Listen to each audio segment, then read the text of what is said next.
Dengue পরিস্থিতি নিয়ন্ত্রণ এবং সড়ক ফুটপাত অবৈধ স্থাপনা দখলমুক্ত করতে বিশেষ পরিচ্ছন্নতা এবং উচ্ছেদ অভিযান চালিয়েছে ঢাকা দক্ষিণ সিটি কর্পোরেশন। মাহমুদুল হাসানের রিপোর্টে বিস্তারিত। রাজধানীর অন্যান্য স্থানের মতো ঢাকা বিশ্ববিদ্যালয় এলাকাতেও দেখা দিয়েছে ডেঙ্গুর প্রাদুর্ভাব। এ রোগে আক্রান্ত হচ্ছেন বিশ্ববিদ্যালয় এলাকায় বসবাসকারী শিক্ষক, শিক্ষার্থী, কর্মকর্তা, কর্মচারী সহ পরিবারের অনেক সদস্য।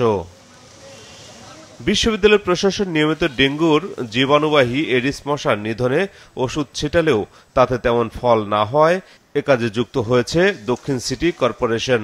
তবে শিক্ষার্থীরা বলছেন মশক নিধনে আরো আগে থেকে ব্যবস্থা নেওয়া প্রয়োজন ছিল। এই কার্যক্রমটা যদি আমাদের আরো বেশ কয়েকদিন থেকে শুরু করতো তাহলে আমরা এটা সুফলটা পেতাম।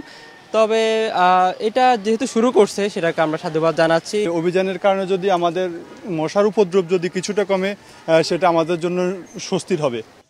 সকালে ঢাকা বিশ্ববিদ্যালয়ের ভিসি চত্বরে অভিযানের আনুষ্ঠানিক উদ্বোধনের পর একটি সচেতনতামূলক র্যালি সেখান থেকে শুরু হয়ে টিএসসিতে গিয়ে শেষ হয়।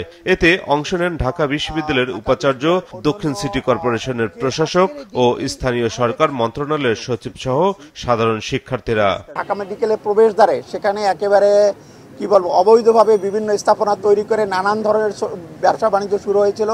সেটাও আমরা আজকে উচ্ছেদ করে ক্লিন করে এবং সেখানে আমরা ফুলের টপ সহ এবং সুন্দরভাবে সাজিয়ে দেব।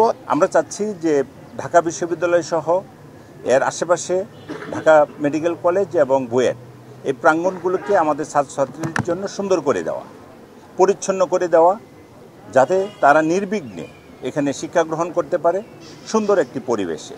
ডেঙ্গু মোকাবেলায় সুন্দর ও পরিচ্ছন্ন নগরী গড়ে তুলতে সবার সহ অবস্থান প্রয়োজন বলেন উপাচার্য ও নতুন ভিপি। আমাদের এই ঢাকা বিশ্ববিদ্যালয়কে যদি আমরা ক্লিন রাখতে চাই, সবার আগে আমাদেরকে দায়িত্বশীল আচরণ করতে হবে। তো সেই জায়গা থেকে আমরা সবাইকে অনুরোধ করব বিশ্ববিদ্যালয় শিক্ষার্থীদেরকে আমরা নিজেদের সেলফ অ্যাওয়ারনেস যে বিষয়টা আছে সেটা যেন আমরা নিজেরা ধারণ করি। বিভিন্ন প্রতিষ্ঠানের মধ্যে সমন্বয়ের এবং একসাথে কাজ করবার বৃহত্তর স্বার্থে, জনগণের স্বার্থে, শিক্ষার্থীদের স্বার্থে সবাইকে নিয়ে কাজ করার জন্য এটি একটি ভালো উদাহরণ তৈরি করলো। ডিএসসিসির বিশেষ অভিযানে কাজ করছে 1300 পরিচ্ছন্নতা কর্মী।